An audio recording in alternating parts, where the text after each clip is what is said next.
Hello साथियों, नमस्कार। Welcome to planet 4। अब होगा ऐसा बदला जिसकी न पाकिस्तान ने कल्पना की न दुनिया ने। पीएम मोदी ने दे दिया है साफ संकेत।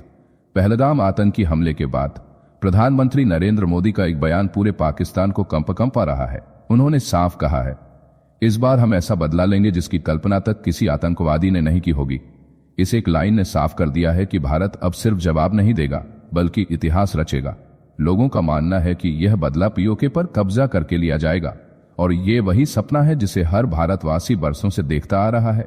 लेकिन अगर मोदी जी कह रहे हैं कि ऐसा बदला होगा जिसकी कोई कल्पना भी न कर सके, तो इसका मतलब है कि इस बार कुछ बहुत बड़ा, बहुत अलग और बहुत निर्णायक होने वाला है।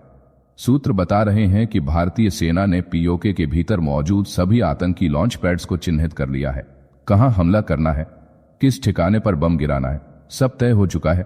अब सिर्फ एक इशारा बाकी है और जैसे पुलवामा का बदला बालाकोट एयर स्ट्राइक से लिया गया था, वैसे ही पहलगाम का बदला भी रात के अंधेरे में एक सुनामी बनकर टूट सकता है। बिहार की जनसभा में जब पीएम मोदी ने आतंकियों को सबक सिखाने की बात कही, तो वहां मौजूद हजारों लोगों ने एक स्वर में मांग की, इस बार बयानबाजी से नहीं चलेगा, पीओके वापस लाओ। और यही आवाज अब पूरे भारत में गूंज रही है।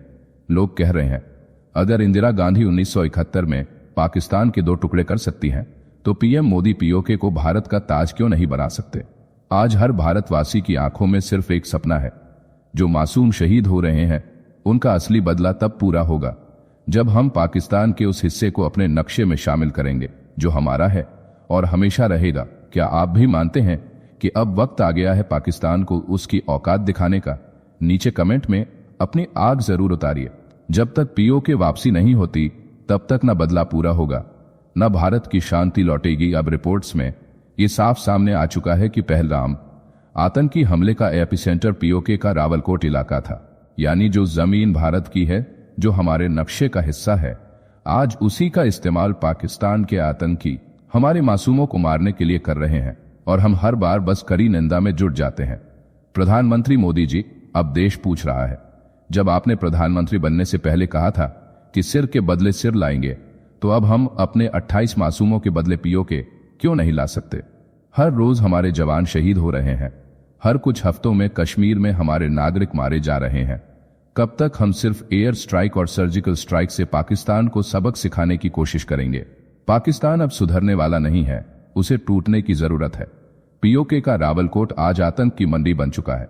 वहीं बैठे हैं लश्कर-ए-तैयबा, जैश-ए-मोहम्मद और द रेजिस्टेंस फ्रंट जैसे आतंकी गिरोह। ये वहीं से प्लान करते हैं, वहीं से वीडियो वायरल करते हैं और वहीं से बंदूकें चलाते हैं। और हैरानी की बात यह है कि हम उस जमीन को देख भी रहे हैं और छोड़ भी रहे हैं। अब जनता कह रही है, बहुत हुआ इंतजार, अब फाइनल एक्शन चाहिए। पीओके को वापस लिए बिना इस जंग का कोई हिसाब किताब पूरा नहीं होगा। अब एयर स्ट्राइक या सर्जिकल स्ट्राइक से काम नहीं चलेगा। अब जरूरत है कि पाकिस्तान के टुकड़े किए जाएं, बलूचिस्तान को आजादी दी जाए, पीओके पर कब्जा किया जाए और पूरी दुनिया को बताया जाए, भारत अब सिर्फ सहन नहीं करता, अब भारत अपनी जमीन छीन कर लेता है। क्या आप भी मानते हैं कि अब पीओके की वापसी ही असली जवाब है? नीचे कमेंट में अपनी आवाज बुलंद करें। अब खबर आ रही है कि भारतीय सेना ने पाकिस्तान अधिकृत कश्मीर में आतंकी ठिकानों को चिन्हित कर लिया है। खुफिया जानकारी के मुताबिक नियंत्रण रेखा के पास 42 आतंकी लॉन्च पैड सक्रिय है। इन ठिकानों में लगभग 130 आतंकवादी मौजूद हैं, जो किसी भी वक्त घुसपैठ की फिराक में है। भारतीय सेना ने रक्षा मंत्री राजनाथ सिंह को पूरी जानकारी दी है। सेना ने न केवल रणनीतिक विकल्प सुझाए हैं, बल्कि सटीक निगरानी और घुसपैठ रोधी तंत्र को मजबूत करने की योजना भी बनाई है। यह खबर सुनकर हर भारतीय का खून खौल रहा है। क्या भारत अब निर्णायक कार्रवाई की ओर बढ़ रहा है?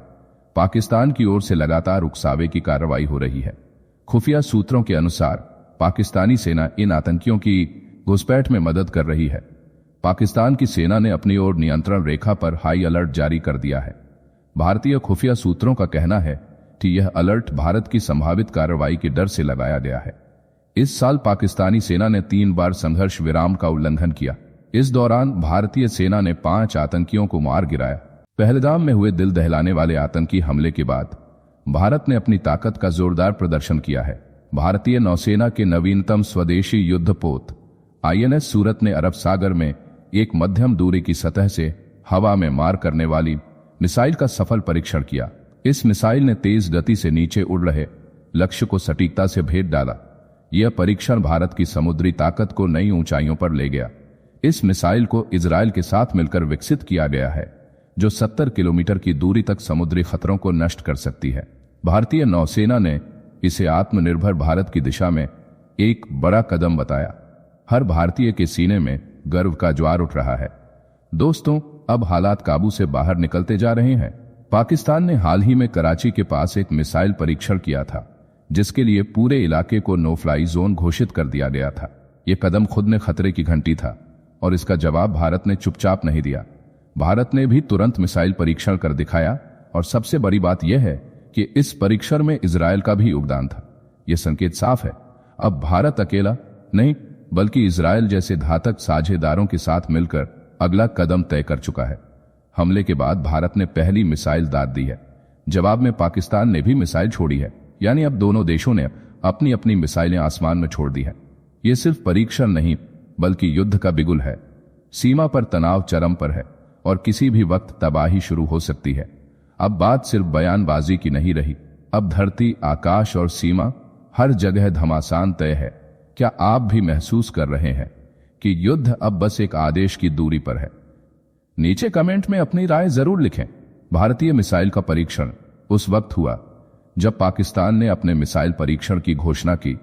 पहलगाम हमले वाली रात पाकिस्तान ने कराची के पास अपने मिसाइल परीक्षण की चेतावनी दी। भारतीय खुफिया एजेंसियां इसे गहरी नजर से देख रही हैं। क्या यह पाकिस्तान की हिमाकत है या भारत को चुनौती? अब वक्त आ गया है, सिर्फ मिसाइल परीक्षण नहीं, मिसाइल का इस्तेमाल जरूरी है। दोस्तों, हम सब जानते हैं कि भारत के पास ताकत की कोई कमी नहीं है। हमारे पास राफेल है, S-400 है, ब्रह्मोस है, पृथ्वी से लेकर अग्नि तक मिसाइलें हैं। हमने दर्जनों परीक्षण किए हैं, लेकिन सवाल यह है, ये सब कब काम आएंगे? हर बार आम नागरिक निशाने पर होता है। जो मासूम कश्मीर घूमने जाते हैं, उनके पास कोई सुरक्षा नहीं होती। मंत्री, प्रधानमंत्री और बड़े अफसर तो सुरक्षा घेरे में होते हैं, लेकिन देश का आम आदमी जिसका खून बहता है, उसके लिए अब इंसाफ जरूरी है। इसीलिए आज पूरा देश चाहता है कि भारत भी इजरायल की तरह एक्शन ले। जिस तरह गाजा में इजरायल ने हमास का नामो निशान मिटा दिया, वैसी ही उम्मीद अब पीएम मोदी से की जा रही है। और जब उनके पास 56 इंच का सीना है, तो अब उसे साबित करने का समय आ गया है। अब सिर्फ एयर स्ट्राइक, पानी बंद और बयानबाजी से बात नहीं बनेगी। अब वो वार जरूरी है जो पाकिस्तान की कमर तोड़ दे, उसके दोनों हाथ और दोनों टांगें अलग अलग हो जाएं और पाकिस्तान चौराहे पर चिथड़ों की तरह बिखर जाए। ये सिर्फ कामना नहीं, पूरे देश की पुकार है।